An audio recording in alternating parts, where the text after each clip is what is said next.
Boa noite, meus irmãos, podem se sentar.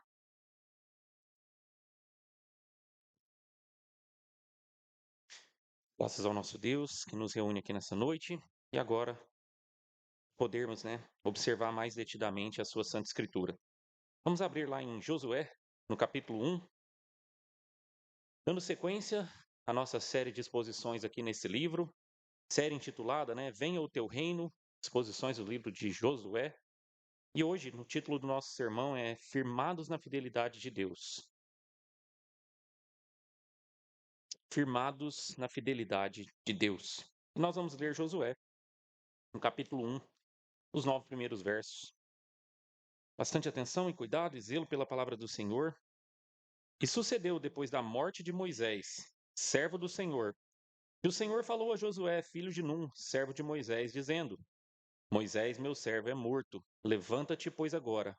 Passa este Jordão, tu e todo este povo, a terra que eu dou aos filhos de Israel. Todo lugar que pisar a planta do vosso pé, vou-lo tenho dado. Como eu disse a Moisés, desde o deserto e do Líbano até ao grande rio Eufrates, toda a terra dos heteus e até o grande mar para o poente do sol será o vosso termo. Ninguém te poderá resistir todos os dias da tua vida. Como fui com Moisés, assim serei contigo. Não te deixarei, nem te desampararei. Esforça-te e tem bom ânimo, porque tu farás a este povo herdar a terra que jurei a seus pais lhes daria. Tão somente esforça-te, tem muito bom ânimo, para teres o cuidado de fazer conforme a toda a lei que meu servo Moisés te ordenou. Dela não te desvies nem para a direita, nem para a esquerda, para que prudentemente te conduzas por onde quer que andares. Não se aparte da tua boca o livro desta lei. Antes medita nele dia e noite, para que tenhas cuidado de fazer conforme a tudo quanto nele está escrito. Porque então farás prosperar o teu caminho, e serás bem-sucedido. Não te mandei eu? Esforça-te e tem bom ânimo. Não temas nem te espantes, porque o Senhor teu Deus é contigo, por onde quer que andares. Vamos mais uma vez a Deus em oração, suplicando por este sermão. Senhor, nós lemos a sua palavra, a sua santa e bendita, Deus, Escritura. O Senhor logrou até nós, ó Deus, nos fez chegar até nós pelo poder do teu Espírito Santo. Tendo a Deus escrito ela, nós agora, Deus, podemos lê-la com todo cuidado, a Deus, com todo zelo. Queremos observar, ó Deus, as suas verdades, aquilo, ó Deus, que o Senhor tem para nós nessa noite. Sabemos, ó Deus, que somos falhos, que a nossa mente mesmo, ó Deus, é falha. Pedimos, ó Deus, então, que o Senhor tenha misericórdia de todos nós, nos auxilie, ó Deus, na nossa fraqueza. Que o teu Espírito Santo, ó Deus, ilumine as nossas mentes. Traga, Deus, essas verdades até o âmago, Deus, das nossas almas, para que possamos, ó Deus, viver por elas. Possamos, ó Deus, assim, enquanto vamos recebendo, ó Deus, já colocando isso no nosso coração e na nossa mente e pensando, ó Deus, em aplicá-las no nosso dia a dia. E assim, ó Deus, no poder do Senhor, nós possamos fazer, sim, ó Deus, que sairmos daqui. Por favor, ó Deus, nos ajude, tem misericórdia, ó Deus, de toda a nossa igreja. Nós oramos por meio de Cristo Jesus. Amém. Nós temos falado de guerras, e combates e embates aqui ao longo de toda a série, ao longo desse começo, de série em Josué. Nós falamos, sobre preparativos para a guerra, falamos, sobre a inspiração que pode ser dada, a um exército bem no fronte, de batalha ali, frente ao inimigo. Josué, é, é essa figura, de um grande general que, sim, inspira, o povo, que sim foi preparado, e está preparando aqui também esse povo para essa batalha e com certeza, tem relação com tudo isso que nós estamos aqui abordando, mas pensa em um contexto de uma guerra muito difícil, um inimigo muito poderoso ou uma missão dada por um líder, um, um presidente ou um grande rei, um líder talvez bom, mas que precisa então que um general, que um súdito, talvez um líder ali de um exército empreenda, alguma missão ali difícil, ou que talvez pareça até impossível. Líderes, podem sim pedir que seus generais vão, em missões desafiadoras e até mesmo podem colocar coisas que esses generais não concordem, que não lhes pareça o melhor caminho ou o caminho mais tranquilo, mais fácil, né, para lidar com aquele conflito, com aquela guerra. É claro que algum general poderia pensar em contrariar essas ordens e fazer, né, diferente. Outros ainda poderiam fazer somente pelo senso do dever, tão somente porque eu estou sendo mandado aqui por esse líder, por esta autoridade, esse rei, eu vou então aqui com o meu batalhão e vou fazer isso que ele está falando. Isso talvez já seria bom, é claro, mas talvez aquele general olhe para o seu líder, inspirado por ele, sabendo das suas qualidades ali, da sua determinação, dos seus cuidados com a nação e pense: bom, talvez eu não entenda tudo, mas eu devo ir por este caminho, devo seguir nessa missão, nessa batalha e esperamos, né? Eu espero-se ali que consiga êxito naquela missão, naquela batalha, naquela guerra que poderia estar sendo travada. Para citar um exemplo histórico muito rapidamente, eu falava sobre a Segunda Guerra Mundial, né, no último sermão aqui em Josué, e a gente sabe que os Estados Unidos demorou um pouco para entrar na Segunda Guerra Mundial, mas depois que entrou, né, a gente teve aquela Batalha da Normandia que foi um pouco posterior ao relato que eu vou dar hoje, né? Então, mas foi depois da entrada dele, houve uma pressão para entender ali onde os Estados Unidos atacariam, onde eles fariam o principal frente de guerra. E é claro que tanto os europeus, os aliados, né, quanto a própria Rússia, pressionavam para que os Estados Unidos atacassem na Europa e lidassem com a Alemanha por ali mesmo. Tinha a guerra na Ásia, né, contra o Japão, tinha a guerra na Europa, mas tinha uma guerra, a Alemanha, né, os nazistas estavam conquistando o norte da África. E a gente sabe, né, e os relatos contam então que o presidente Roosevelt, na época, decidiu que a guerra seria travada em primeiro lugar, o primeiro lugar onde os Estados Unidos, eles, além de ataques, né, bombardeios ali, o primeiro lugar que os seus exércitos chegariam seria no norte da África. Ele entendeu que ali era por várias, uma série de fatores, não compensa agora, mas por vários motivos ali estratégicos ele entendeu que era ali. E vocês se lembram do general que eu falei, né, o Eisenhower, o general do dia D, ele se opôs, ele pensou que aquilo não seria o melhor, que pela pressão da Rússia, da Europa, do próprio Inglaterra, né, aliada, que eles deveriam ir ali para Europa primeiro. Mas, uma vez que Roosevelt e o próprio Churchill também forçaram ali os líderes, né, então das nações dos aliados, forçaram que ele deveria ir por ali, ele como grande comandante general manteve então sua posição e atacou conforme ali o que foi dito. Eles venceram, né, na África. A história conta que foram as primeiras vitórias ali vencidas com batalhas, né, vencidas pelos Estados Unidos, e depois segue-se, né, a guerra no Japão também, na Europa, enfim. Isso foi muito importante para começar a mostrar então esse poder militar estadunidense, dos aliados, e também, né, combater as forças nazistas em alguns lugares, né, estratégicos ali. Isso foi muito importante para toda a guerra. A sequência de fatos daqui é meio que a girada da guerra até, e o dia D, na verdade, é um momento talvez até posterior, quando a guerra já estava meio que virada para o lado dos aliados. Mas aqui mostra, né, então, um general sob o comando do seu rei, no caso ali o seu presidente, que seguiu então as ordens, né? Bom, dá para confiar nesse Roosevelt, vamos fazer isso. É o presidente, né, dos Estados Unidos, vamos fazê-lo. Certamente o melhor exemplo bíblico, né, que eu poderia trazer é o do próprio Josué, mas é o que a gente vai falar mais adiante agora mesmo no texto. Mas como não falar, né, de tantos exemplos, sempre que a gente está pensando nesses contextos aqui, a gente lembra de tantas passagens da Escritura. E para falar de uma que tem, quem está acompanhando a leitura bíblica, hoje vocês leram a respeito do rei Josafá, no final de 1 Reis.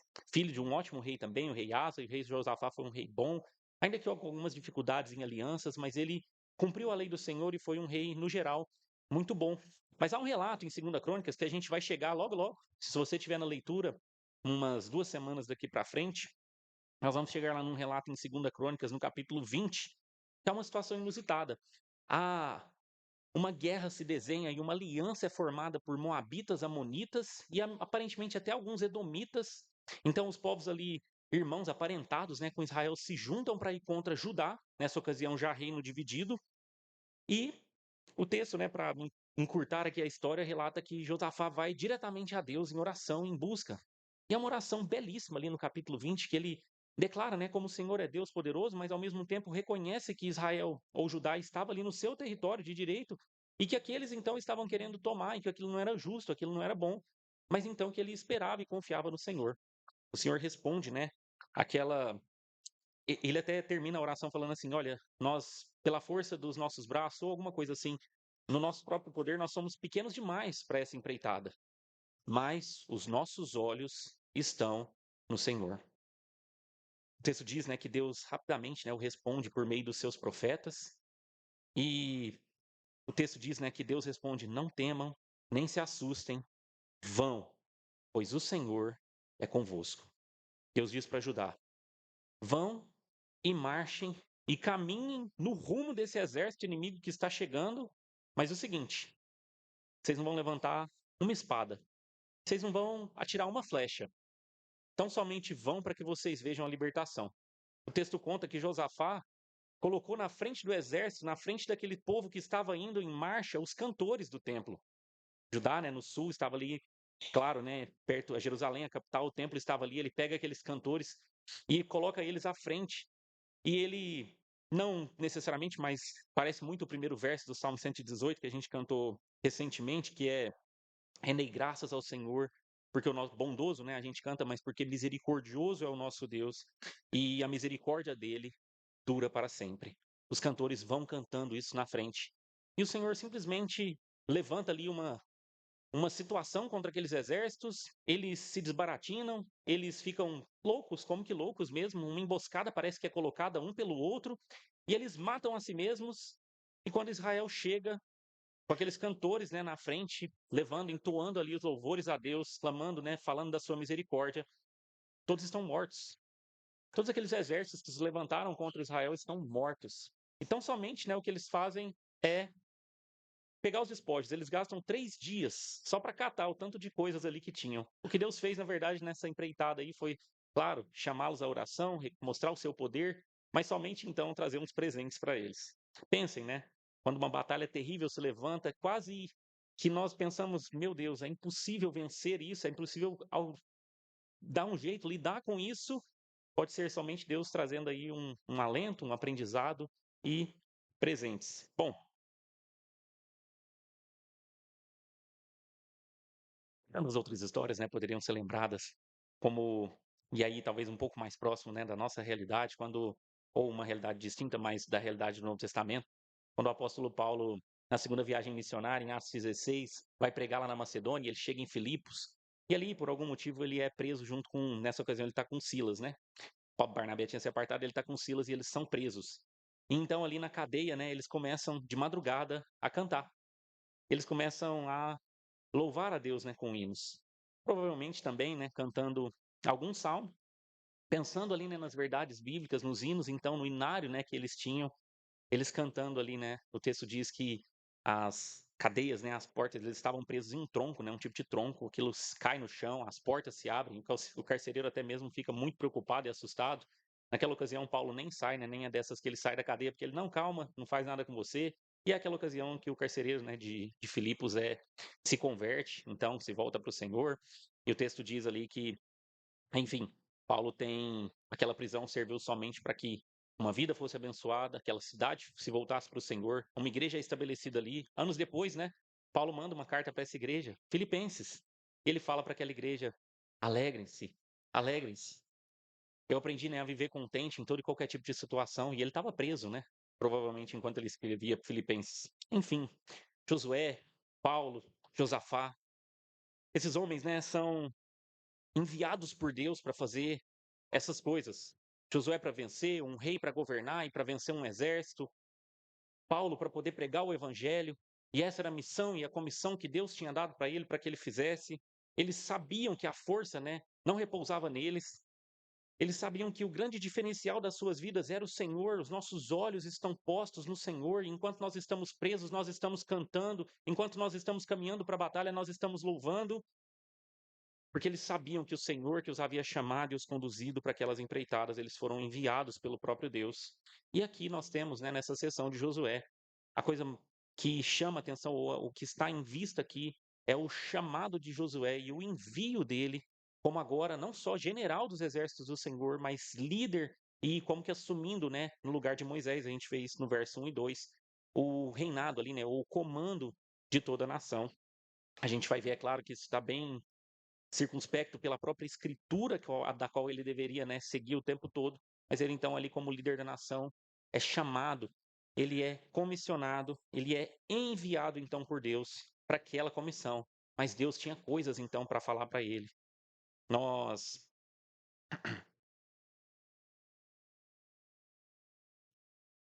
nós vimos, né, nos outros sermões que os preparativos para essa guerra, né, para essa empreitada, para o que está acontecendo aqui nessa girada, né, da escritura após o Pentateuco, no primeiro livro, né, depois do Pentateuco, que nós fomos preparados. E eles também foram preparados no deserto, mas nós fomos preparados na leitura aqui do Pentateuco para chegar, né, aqui em Josué, então, tendo sido tendo uma compreensão da lei de Deus e da sua vontade, nesse escrito que Moisés, então, acabara de lograr, né, para o povo, mas que ainda permanece para nós ainda hoje. E que Josué, né, ao longo desses textos também, nós vimos, né, no último sermão, como ele foi forjado para essa posição ao longo da sua caminhada, para que andasse em coragem, para que fosse fortalecido. Então, ele aprendeu a ser, né, um homem de coragem. E o livro de Josué é esse livro, então, da conquista da terra prometida, da sua divisão. Lembrem-se, que é falando rapidamente de novo para destacar na mente de vocês, o propósito do livro de Josué é manter, né, vivo no povo de Deus, não só para aqueles homens, mas para todos nós ainda hoje, o que Deus fez no passado pelo seu povo. E então vivemos hoje com obediência ao Senhor, olhando para o futuro, na esperança, né, das promessas que ele fez para nós. Nós olhamos para o que ele fez, nós vivemos com obediência hoje, olhando para um futuro glorioso, frente às promessas que ele fez para todos nós. E Josué aqui é enviado por Deus. Hoje, o nosso sermão, nós queremos abordá-lo em 3 partes que falam sobre como foi este envio aqui de Josué. Josué, o enviado de Deus, tem a promessa, ele tem o juramento, a aliança do Senhor que é colocada diante dele. No primeiro ponto, ele é enviado, o enviado tem a promessa. No segundo ponto, o enviado é encorajado. No terceiro ponto, ele é enviado, ou o enviado vai para cumprir a lei, ou enquanto ele cumpre a lei, ele vai sendo então enviado pelo Senhor.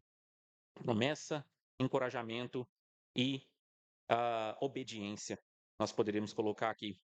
Verso 1: E sucedeu depois da morte de Moisés, servo do Senhor, que o Senhor falou a Josué, filho de Num, servo de Moisés, dizendo: Moisés, meu servo, é morto. Levanta-te, pois, agora, passa esse Jordão, tu e todo este povo. Então aqui nós vemos, né, este envio. Nós trabalhamos já esses versos 1 e 2 a contento nos últimos sermões, mas então Josué foi ungido, isso foi colocado lá desde Números, reforçado em Deuteronômio, chamado para liderar o povo. E aqui nós temos, né, o livro se abrindo com um velório.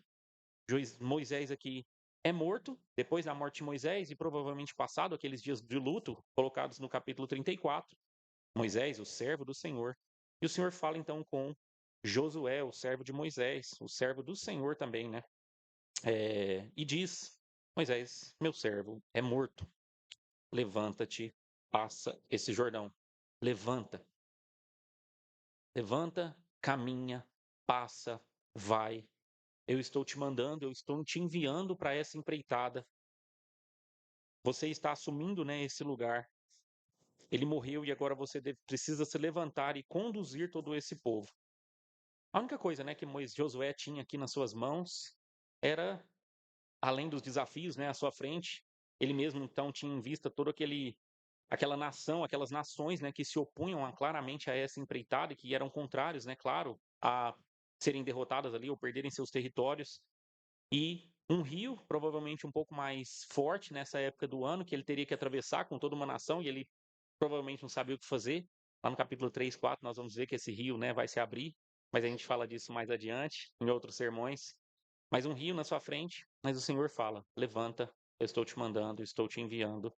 E o que ele tem aqui, então, tão somente é a palavra do Senhor, a sua promessa, que ele está colocando diretamente, e a palavra escrita, o Pentateuco, né, colocado por Moisés, que está aqui tão em mente, né, na nossa mente enquanto a gente lê.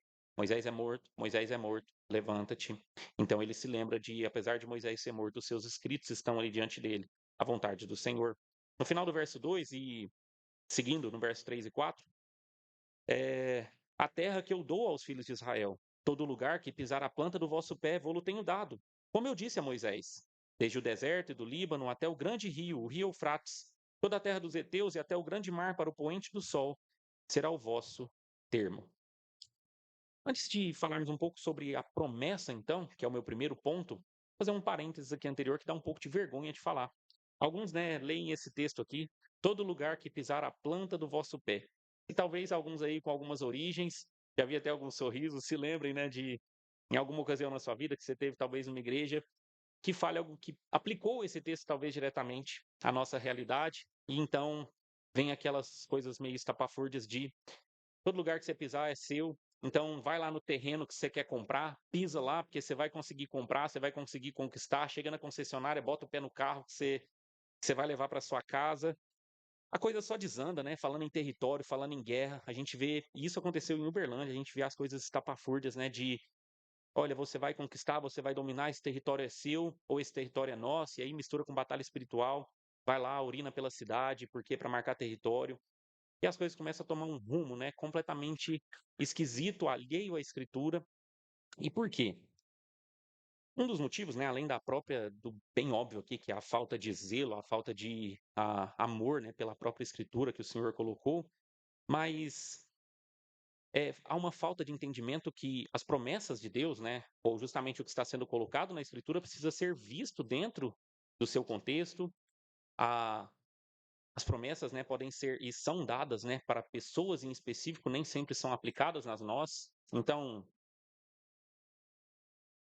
é, é comum a gente brincar, né, abre um texto lá, vai lá e se mata. E é óbvio, né, que isso não é para que as pessoas façam. Então, a gente também não pode chegar nesses textos aqui e simplesmente pensar, nós vamos aplicar, né, dessa forma, conforme o que está colocado aqui. Mas nós precisamos compreender como essa promessa foi dada, como aquela coisa foi colocada da Escritura, para quem foram feitas, em que momento, né, aquilo foi feito. Certamente isso foi registrado por um motivo, chegou até nós por um motivo, e é isso que nós estamos querendo então alcançar. Entendendo o motivo, ou seja, entendendo o princípio do que está sendo colocado ali no texto bíblico, então aplicá-lo, né, à nossa vida, e essa é a preocupação do crente. E vejam, né, então Deus está colocando diante de Josué e de todo o povo aqui a promessa da terra. Sim, de que eles entrariam, que eles passariam o Jordão, e de que eles entrariam ali, de que eles conquistariam. Isso traz junto, né, a vitória militar, o êxito ali, né, nas batalhas, que eles habitariam em casas que eles não fizeram, que eles beberiam de poços que eles não abriram, que eles comeriam de plantações que eles não plantaram. A terra, né, que foi prometida, e como nós falamos nos outros sermões, desde Gênesis 12 para Abraão, que ele habitaria naquela terra, que Deus estava levando ele, e as suas gerações, né, estariam ali, e agora eles vão conquistar, vão entrar finalmente, né, nessa terra, depois daqueles 400 anos de servidão e os 40 anos no deserto, eles entrariam naquela terra. O que Deus falou aos pais, ele estava cumprindo. Mas é claro, ele direciona mais perto um pouco.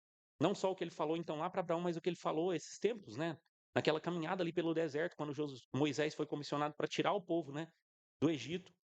Estou tirando vocês do Egito para levá-los para essa boa terra. E de fato agora eles chegam até isso e eles vão entrar e eles vão dominar.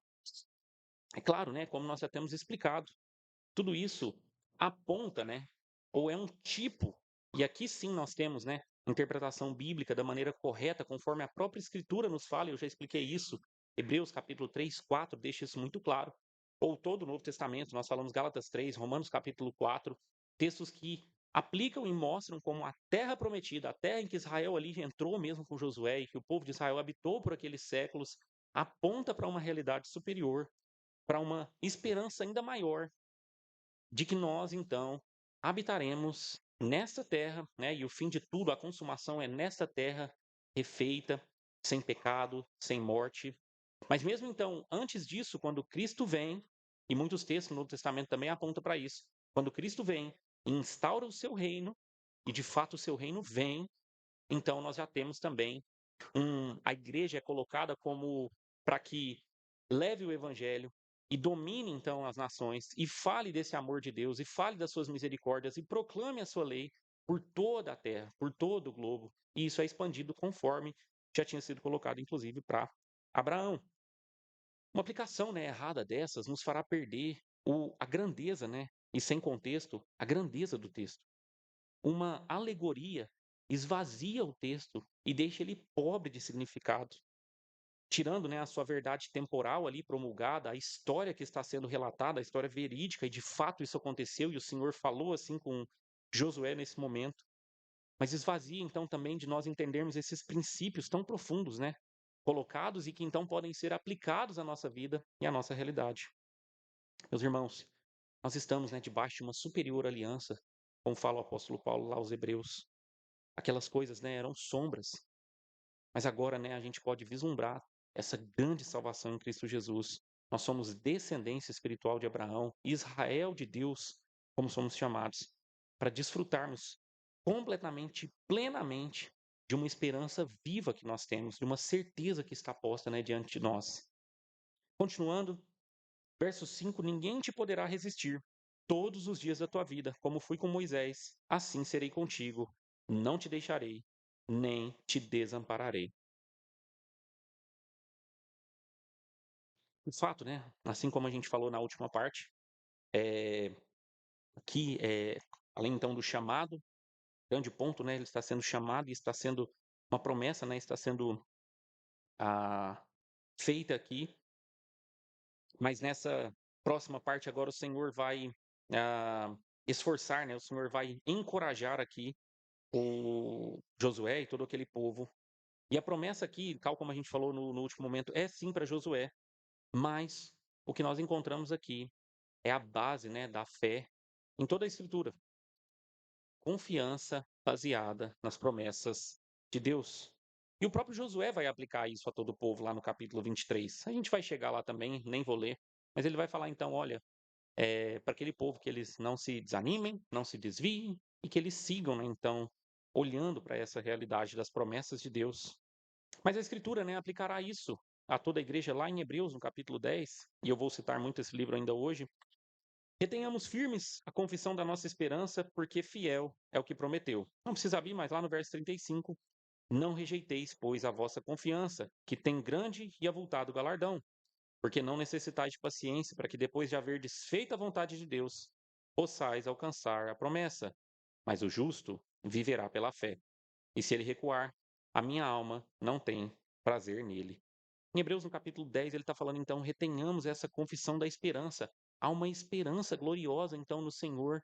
Nós estamos de posse dela e nós vemos ela. E lembrem-se do contexto de Hebreus, um contexto de perseguição, um contexto terrível. Pessoas estavam sendo ali torturadas, pessoas estavam sendo tiradas das suas casas, pessoas estavam sendo impedidas de cultuar. E o profeta, né, e aqui o apóstolo e profeta está falando que as coisas ainda piorariam, provavelmente num futuro próximo, mas mantenham-se firmes na esperança e confiem, porque é fiel o que prometeu. Não rejeitem a confiança, vocês vão ter um galardão. Firmem-se na promessa, vivam pela fé. E como que se abre, né, depois desse último verso aqui de Hebreus 10, o capítulo 11. Ora, a fé é o firme fundamento das coisas que se esperam e a prova das coisas que não se veem. Porque por ela os antigos alcançaram o testemunho. Essa é a colocação bíblica, né, para todos nós. A firmeza, né, e o nosso fundamento, a nossa esperança e o encorajamento que nós temos, então, na promessa que também é para nós. E nós olhamos, então, na promessa e temos a esperança do que virá.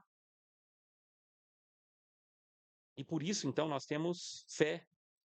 E depois, né, então, de falar, porque por ela os antigos alcançaram o testemunho, o capítulo 11, né, de Hebreus, vai falando, né, sobre os grandes homens da Escritura, do qual nós devemos apontar, assim como Paulo fala lá em 1 Coríntios, no capítulo 10, olhem essas histórias. Elas foram escritas e reveladas para que vocês saibam, para que vocês entendam, para que vocês não cometam, né, esses erros, no caso de 1 Coríntios 10, e aqui em Hebreus 11, como exemplo para nós. E aqui, né, na sequência, né, de Hebreus 11, a gente tem Moisés, Josué, citados, né, nas suas empreitadas, quando foram enviados e pela fé, né, fizeram e cumpriram e honraram, né, ao Senhor.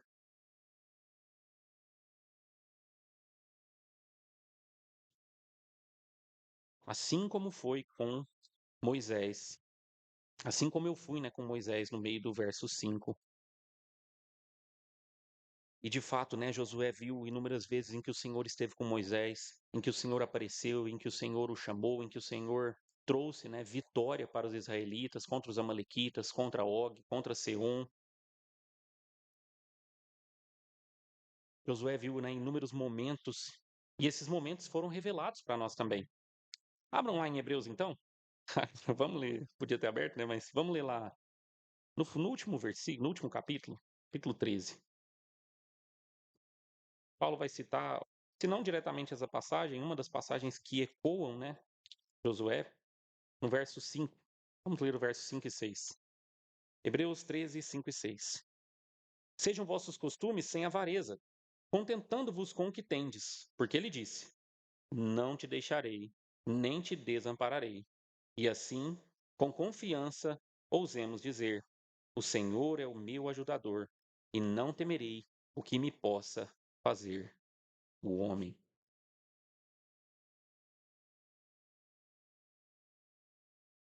O Senhor, né, então deixa isso mais claro para a sua igreja. Se não está ficando, né, tão claro para você, na medida em que nós lemos Josué, né, e aplicamos de modo correto, então, para as nossas vidas esses princípios, o Senhor deixa mais claro ainda na pena, né, do apóstolo Paulo, aqui em Hebreus capítulo 13, a promessa que agora é aplicada diretamente à congregação, à igreja. Se estamos alicerçados em Deus, então não temamos as vicissitudes, né, as dificuldades, os problemas dessa vida. Assim como ele falou para Moisés, né? Ninguém te poderá resistir todos os dias da sua vida, não te deixarei, nem te desampararei. Assim como ele falou com Josué, ele fala para nós: eu não deixarei vocês, eu não desampararei vocês. Meus irmãos, pensem nisso. O Rei da Glória, o soberano de todo o universo, o nosso Deus todo-poderoso, descrito ali em Isaías, né, daquela forma tenebrosa talvez e até terrível, né, de uma forma gloriosa em tantos lugares. Aquele Senhor, né, que está assentado num alto e sublime trono, ele está conosco, ele não nos deixa, ele não nos desampara em momento algum.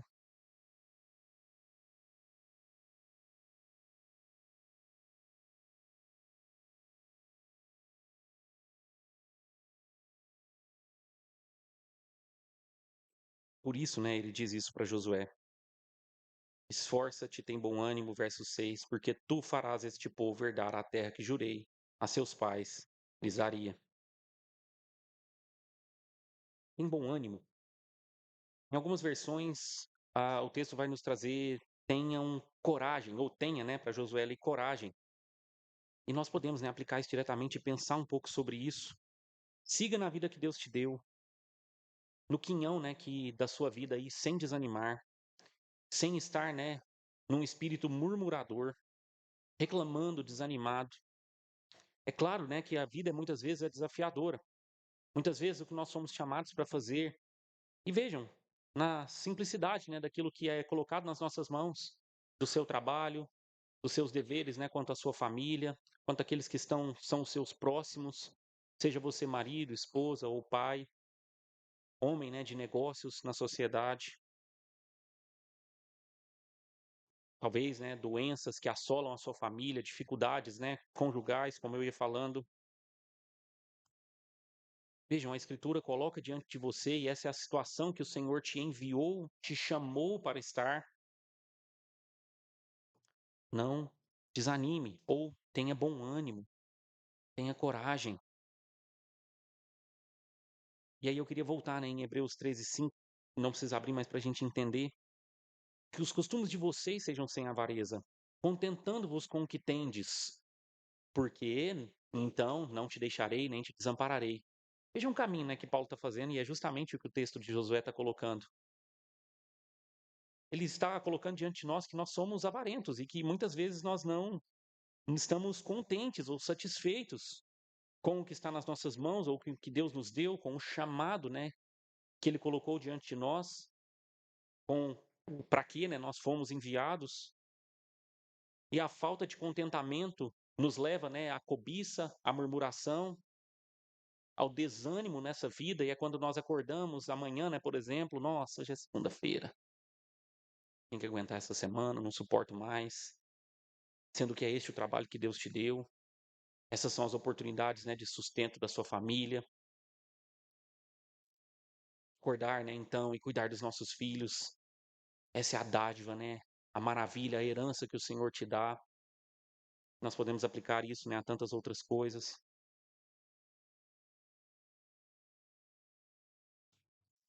Calme essa sua ansiedade, né, com o que está por vir, com o que pode acontecer.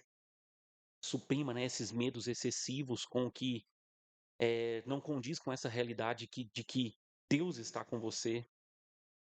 Ao menor sinal, né, de perigo ou talvez até o medo da morte, né, nos faça então amedrontados, né, desanimarmos, ficarmos cabisbaixo, preocupados, perturbados. Mas Deus está colocando: eu estou com você. E isso tem que ser o suficiente para sua mente, né, para o seu corpo, o seu coração se tranquilizar e se alegrar no Senhor e se encher. E aqui, né, ele não prescreve nenhuma outra cura para o desânimo, a não ser essa grande coisa que você precisa entender: eu não te deixarei, não te desampararei, que Deus estará com você. E assim nós ficamos satisfeitos com a sua ajuda presente. E ele, antes disso, né, antes de falar do tem bom ânimo, esforça-te, tenha forças para seguir, tome a frente do que Deus colocou nas suas mãos. Meus irmãos, como eu falava, ele te chama, né? Ele nos chama para muitas tarefas, para muitas atividades, para aplicar, né, as nossas vidas a ela, para o trabalho evangelístico, para pregar, né, a fé bíblica, para levá-la então ao nosso trabalho, para as pessoas ao nosso redor, para a nossa família e ainda todas as outras coisas que eu colocava, e tudo isso pode ser desafiador e difícil.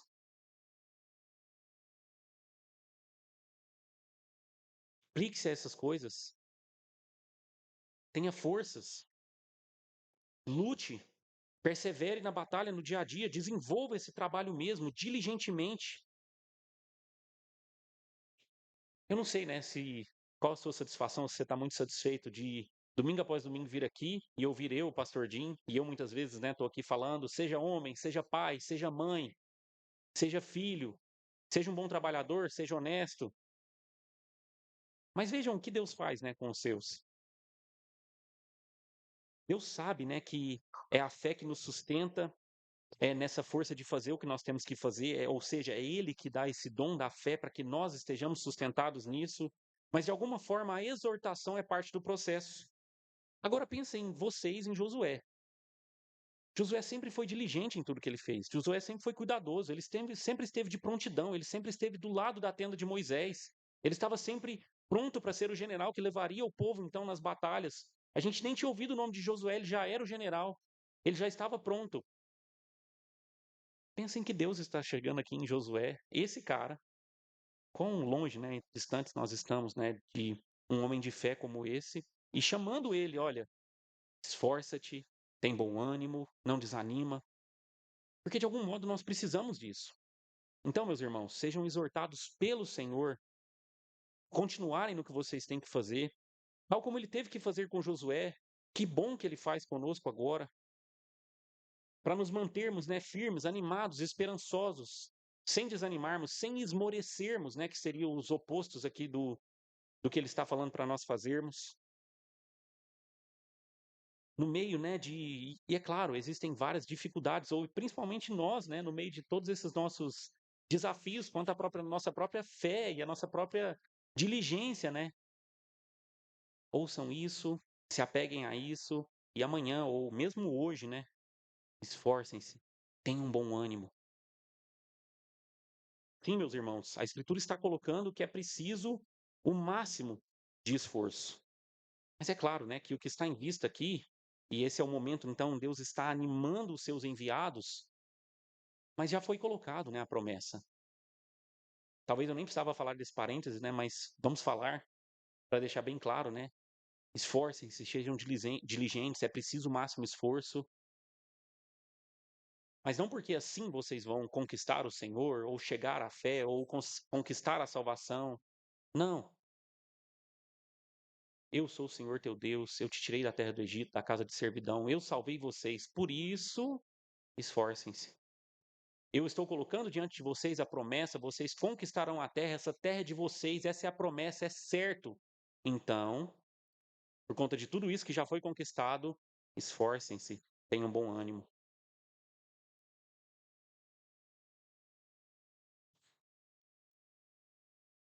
De outro modo, né, não. E aqui vejam que não, e é o que ele vai colocar na sequência, não adianta, né, uma impetuosidade ou coragem, um esforço sem fim aqui, sem que o Senhor esteja nos abençoando. Ou sem estarmos sem a orientação correta. Para fazer isso, para sermos diligentes, para sermos corajosos e termos ânimo, nós precisamos estar na direção correta. E é o que ele coloca na sequência dos versos 7 e 8.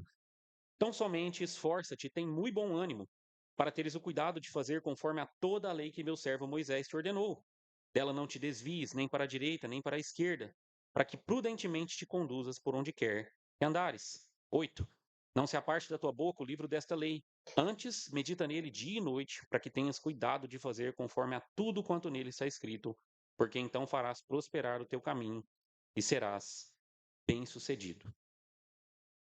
Josué foi enviado. E então ele vai com a promessa do Senhor, e ele vai animado, encorajado pelo Senhor, mas ele precisa fazê-lo então de acordo com a lei.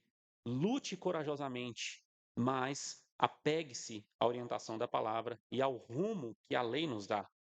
Seguindo, né, ou tendo a lei, né, como guia, você vai estar apto para as tarefas que Deus tem te dado, para os chamados, para aquilo que você tem sido enviado para fazer, na sua faculdade, no seu trabalho, na nossa igreja, no papel, né, desta igreja na sociedade. Se andarmos, né, de acordo com a lei, então nós estaremos prontos para lutar contra esses inimigos. Então nós estaremos prontos para vencer essas batalhas contra Satanás e os seus anjos, contra um sistema mundano que se opõe, né, a tudo que vem do reino de Cristo, contra o nosso próprio pecado dentro de nós mesmos. E esse é o grande ponto, né, de andarmos segundo a lei, a lutarmos contra este pecado que se levanta dentro de nós, a lei que Moisés ordenou. Tendes o cuidado de fazer conforme toda a lei que o meu servo Moisés ordenou. Vejam, né? Esforça-te, tem bom ânimo, e aqui é um pouco diferente, né? No outro, nos versículos anteriores, ele estava só animando ele, agora ele está animando para. E quando nós pensamos, né, na escrita aqui, na palavra de Moisés, é o Pentateuco mesmo, né? A escritura que eles têm até ali, a palavra de Deus revelada, inspirada e escriturada, né? É autoritativa. Vejam que, logo após a morte de Moisés, o povo tem a revelação da parte de Deus.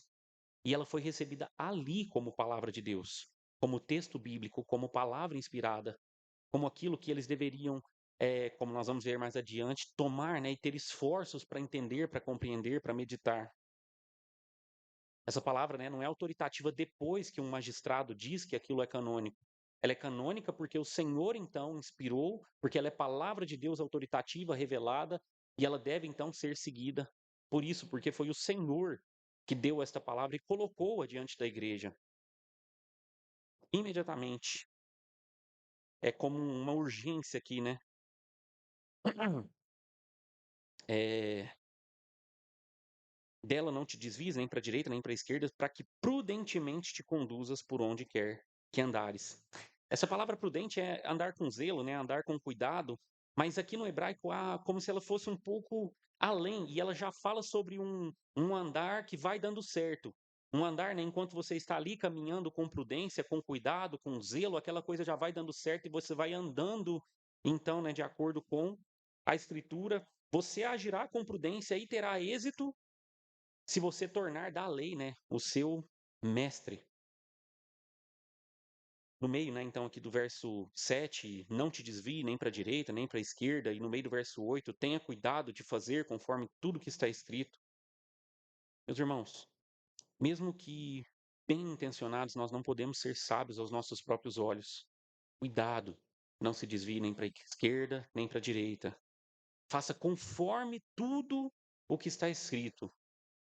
É realmente uma atenção aos detalhes e principalmente uma atenção contra a nossa própria altivez, contra a nossa própria pseudo-sabedoria, que quer dizer ou o que nós não devemos fazer ou o que nós devemos fazer, quando, né, o que nós devemos nos atentar é o que a Escritura diz que nós devemos fazer, o que a Escritura diz que nós não devemos fazer.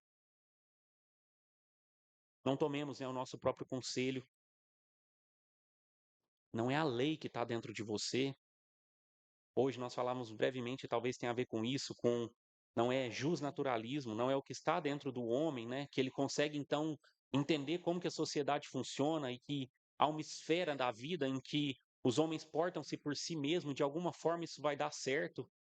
como se houvesse um reino dividido, aonde Deus não tocasse, não alcançasse. Não, para todas as esferas, né, da vida, e de fato elas têm os seus alcances, né, a esfera familiar, a esfera da igreja, a esfera do governo, mas acima de todas elas governa o Senhor com a sua lei, e a sua lei é a melhor régua para qualquer uma das áreas da vida, para a esfera pública, para os governos, para a esfera privada, para a ordenança do nosso casamento, para saber o que você vai fazer amanhã no seu trabalho ou como você vai cuidar do seu filho. Recorra, né, à Escritura. Nós devemos, né, buscar a Escritura para orientar as nossas vidas em todas as esferas, né, desta vida, e assim também promulgar ao mundo que esta é a melhor maneira, né, de viver a vida debaixo do sol.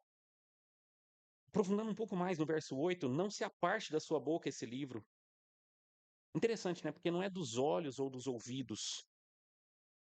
Mas então, enquanto você lê essa escritura, você fala dela.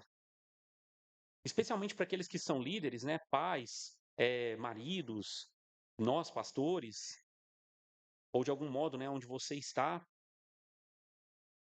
fale, né? Dessa palavra.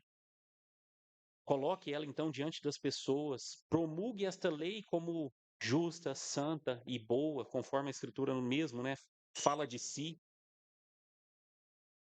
É claro, né, que aqui não é e as 2 coisas estão em vistas, né, o texto está colocando isso. Você fala disso e vive isso. É o viver, é o operar, é o fazer conforme, né, o não desviar-se dessa lei e falar dela. Então colocá-la, né, expressá-la para as pessoas, para o seu redor, para as pessoas que estão debaixo da sua liderança, e as 2 coisas precisam andar juntas, né, o que é falado com o que é pregado com o que é vivido. Medita nessa lei dia e noite. Não é apenas, né, uma leitura superficial, despretensiosa, não é um mais ou menos ali que você só passa o olho por cima da Bíblia. Medite, pense, reflita por muito tempo, durante o dia, durante a noite. De dia e noite, então, fala realmente de abrir essa escritura, né, pela manhã, pela noite. Mas mais do que, né, começar o dia, terminar o dia lendo a Bíblia e fazer disso talvez um hábito, mas é realmente você está meditando naquilo, então vem uma situação no seu dia e você se relembra da escritura, então você canta um salmo que você cantou aqui no domingo, e ele vem na sua boca, você está cantando, e você está pensando. Nós não estamos, né, pilhados, mas essa vida debaixo do sol e essa vida diante do Senhor, para quem, né, então está se esforçando, para quem está animado e disposto, você se lembra então, você coloca a escritura, você vai fazer uma coisa, a escritura está em primeiro lugar, quanto àquilo que você tem que fazer. E você se levanta e você escova os dentes porque você tem que trabalhar, porque você tem que honrar o Senhor, e você cuida dos seus filhos porque essa é a sua obrigação, esse é o seu quinhão, os filhos que Deus te deu, enfim, assim por diante. Medita nessa lei, né, que é boa. Salmo 119. O que é essa lei para nós? O que são essas maravilhas? Os preceitos, os testemunhos são maravilhosos. Eles acalentam o nosso coração, eles nos fazem, né, a estarmos preparados para a batalha. E ainda, né, como no Salmo 1 que nós cantamos, o homem, né, que não anda no conselho dos ímpios, o homem que é diferente desse ali do começo do salmo, é o homem que medita na lei do Senhor, que o prazer dele está na lei do Senhor. O prazer dele é satisfazer a vontade do seu Pai, desse Deus que está com ele o tempo todo. E por isso ele é, né, como uma árvore plantada junto aos ribeiros de águas, que não murcha, que dá o fruto no devido tempo. Lembre-se do andar com prudência. Ele está prudente, ele está arraigado, ele está firme, ele está firmado nessas coisas. E ele tem então, né, a promessa, e ele alcança, né, no final do verso 8, porque então farás prosperar o teu caminho e serás bem-sucedido. A escritura o tempo todo, né, aqui em Josué, no Salmo 1, em outros lugares, está falando, né, sobre este deleite alcançado pelo cristão de paz, de sossego, de consolo nessa vida. Não teologia da prosperidade, não ficar rico, com pouco, né, e insuficiente seria isso, mas de realmente ser enviado pelo Senhor e ter em vista as suas promessas, cumprir a lei e então receber o galardão, como está lá no final do capítulo 10 de Hebreus. E o galardão, então, de ter paz, de saber que está no caminho certo, de ter esse Senhor, né, com você, de ter a certeza que você o está agradando. e ficar feliz. E aí o povo de Deus pode, né, como Paulo fala, alegrem-se. Outra vez digo, alegrem-se. Fiquem contentes mesmo nessas situações difíceis.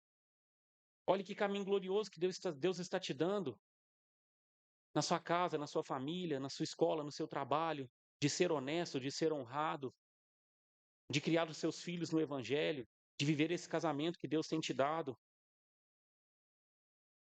Se andarmos com prudência e com cuidado com a lei, você vai receber os benefícios, né, dessa lei. E o que nós devemos fazer é tal como o salmista, medita dia e noite, se apegue à lei, tenha prazer nessa lei. Aqui, né, nós juntamos com essa promessa da posse, da conquista, do sucesso, da paz. Essa é a promessa para a igreja hoje. Uma promessa não de uma igreja derrotada, não de uma igreja de catacumbas, não de uma igreja que não é um luzeiro, mas pelo contrário, como um luzeiro, ela é colocada para iluminar, como sal, né, para salgar as nações, então, para pregar esse evangelho do reino a todas as nações. Nós já vamos chegar um pouco mais adiante, vamos terminar aqui a leitura do texto, no verso 9. Não te mandei eu? Esforça-te e tem bom ânimo, não temas nem te espantes, porque o Senhor teu Deus é contigo, por onde quer que andares.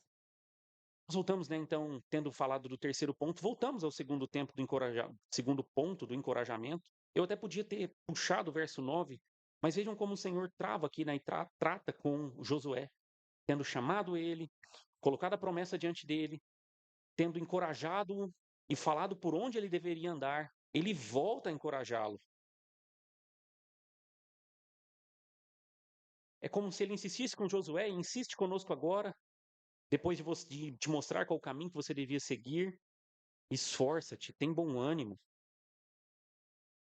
Ele coloca o que essencialmente ele tinha colocado antes, mas ele adiciona, né, algumas coisas aqui além do esforça-te, tem bom ânimo, que é o não temas, né, nem te espantes.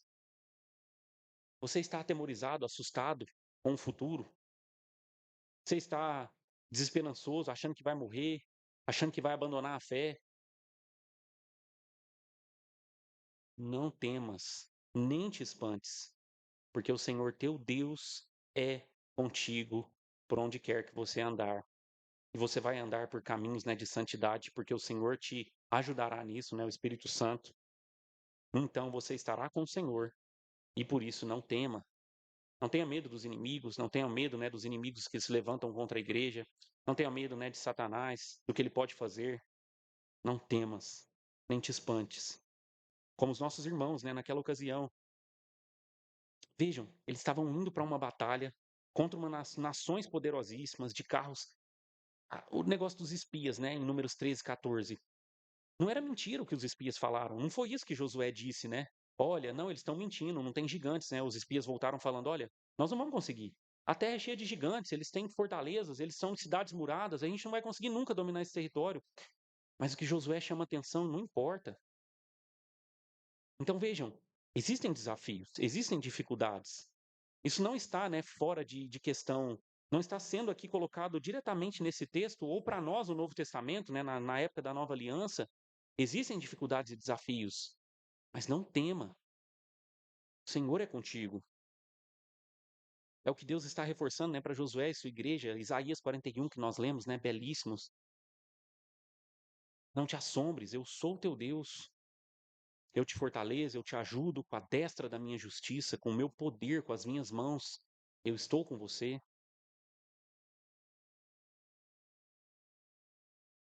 Meus irmãos, toda promessa de Deus repousa sobre a obra de Cristo Jesus, que satisfaz a justiça de Deus e traz esses benefícios, né, para o povo que, para nós, né, o povo que somos alvo dessa obra.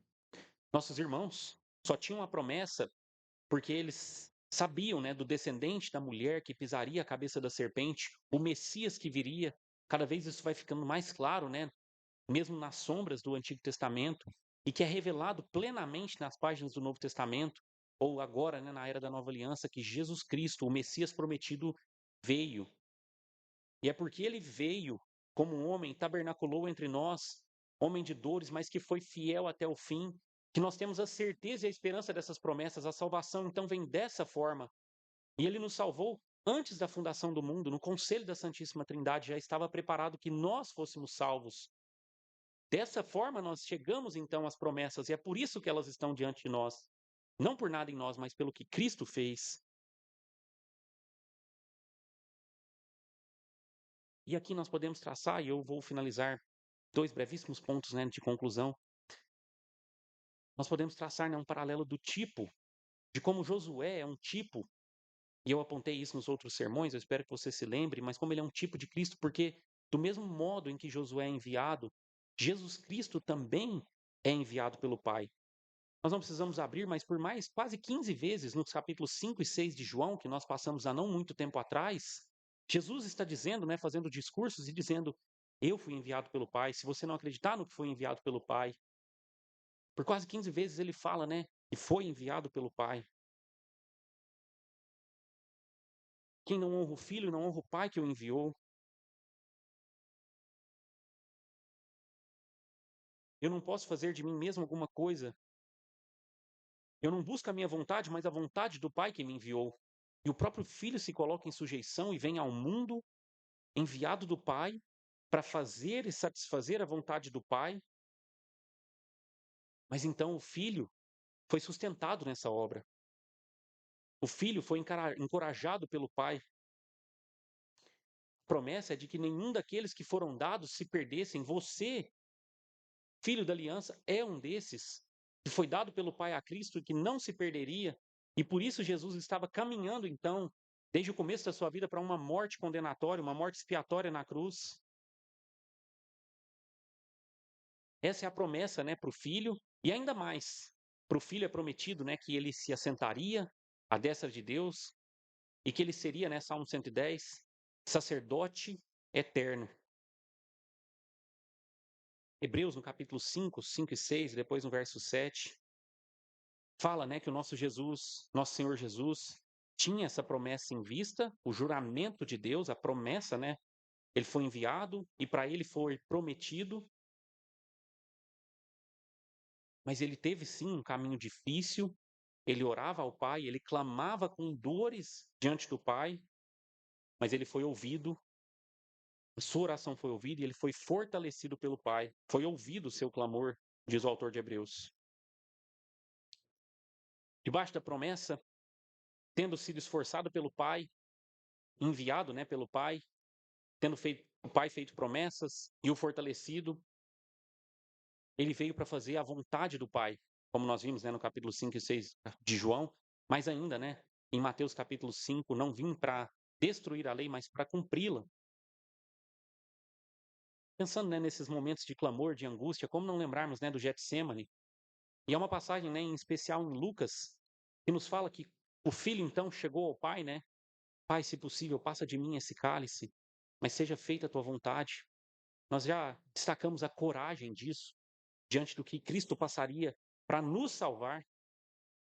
Mas o texto diz que um anjo veio e consolava, né, o filho ali, e fortalecia o filho.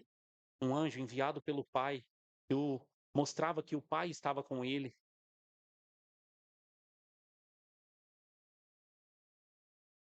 Por ter cumprido toda a lei, ele angariou justiça para todos nós, como recompensa do seu penoso trabalho. Nós estamos então agora, né, tendo sido enviados pelo Pai, nós estamos debaixo dessas promessas, fortalecidos por Deus, não desamparados por Ele e podendo então, né, cumprir a sua lei. E é o que Cristo Jesus termina, né, nos evangelhos colocando e comissionando os discípulos, que depois eles passariam isso para a igreja. É-me dado todo o poder no céu e na terra. Portanto, ide, fazei discípulos de todas as nações, batizando-os em nome do Pai, do Filho e do Espírito Santo, ensinando-os a guardar todas as coisas que eu vos tenho mandado. O Filho tem todo o poder. O Filho, né, fala assim sobre um chamado para a sua igreja, um envio que ele está fazendo, né, para a sua igreja, do que ela deve fazer, segundo o que os apóstolos mesmos nos lograram. Nesse envio e nessa ida cheia de promessas, nós temos que estar de olho, né, na Escritura, ensina a guardar todas as coisas que eu vos tenho mandado. Mas vejam que glorioso, né? Como Cristo, antes de subir aos céus, fala com os seus apóstolos e com a sua igreja, no final do verso 20. E eis que eu estou convosco todos os dias até a consumação dos séculos. Amém. Nós estejamos firmados na certeza de que Jesus Cristo está conosco, que nós então entendamos que o nosso Senhor nos chama para muitas coisas, mas que nós estejamos firmes nas promessas, prontos a obedecer, sabendo que nós somos encorajados pelo Pai, e Ele está conosco e não nos desampara. Oremos. Senhor, nós nos maravilhamos pela Sua palavra, pela Sua Santa Escritura, por como o Senhor, ó Deus, se revela a nós. Pensarmos, ó Deus, no Senhor, na Sua soberania, na Sua grandeza, no Seu poder colossal, grandioso, de sustentar todo o cosmos, o universo, essa terra, Deus, tão vasta e que é só uma ponta de tudo isso. Saber, ó Deus, que o Senhor tem todos os cabelos da nossa cabeça, todas as células do infinito universo nas suas mãos.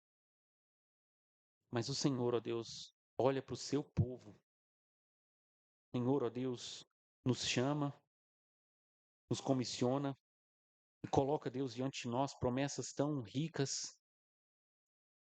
E se põe assim, Senhor. Certamente, Deus, nós ficamos até envergonhados de pensar que o Senhor está aqui conosco, que o Senhor não nos desampara, que o Senhor nos assiste em todo momento.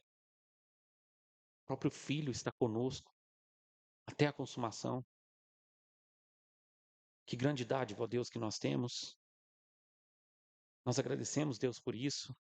Nós nos maravilhamos, Deus, pela sua promessa, pela sua fidelidade, ó Deus, à sua aliança, em nos salvar por meio de Cristo Jesus. Nós agradecemos, ó Deus, pela sua palavra que o Senhor nos deixa. Clamamos, ó Deus, para que nós possamos viver por ela. E realmente, ó Deus, dessa igreja, Igreja Presbiteriana Reformada de Uberlândia, seja uma igreja, Deus, que medita na sua palavra, que não se desvia nem para a esquerda nem para a direita, que observa, Deus, a sua lei com todo cuidado, com toda diligência, e que nós possamos, ó Deus, realmente caminharmos em esperança, fortalecidos, prontos, ó Deus, para a batalha. Que não haja, Deus, desesperança nem desânimo no nosso meio. Pelo contrário, todos aqui, ó Deus, tenham um bom ânimo. Que nos esforcemos, ó Deus, diligentemente, porque sabemos, ó Deus, que trilhamos um caminho glorioso. Queremos, ó Deus, avançar nele em fé, fé no Senhor. Por favor, nos ajude. Assim nós oramos por meio de Cristo Jesus. Amém.